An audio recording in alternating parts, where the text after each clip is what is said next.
এক মিনিটে ঈশপের গল্প। খরগোশ ও কচ্ছপ।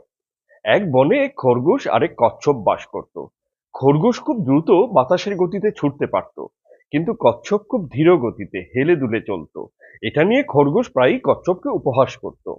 একদিন খরগোশ কচ্ছপকে তার হাঁটা নিয়ে ব্যঙ্গ করাতে কচ্ছপ বলল, ভাই, এতে হাসাহাসির কিছু নেই। তার চেয়ে চলো একদিন আমরা প্রতিযোগিতা করি।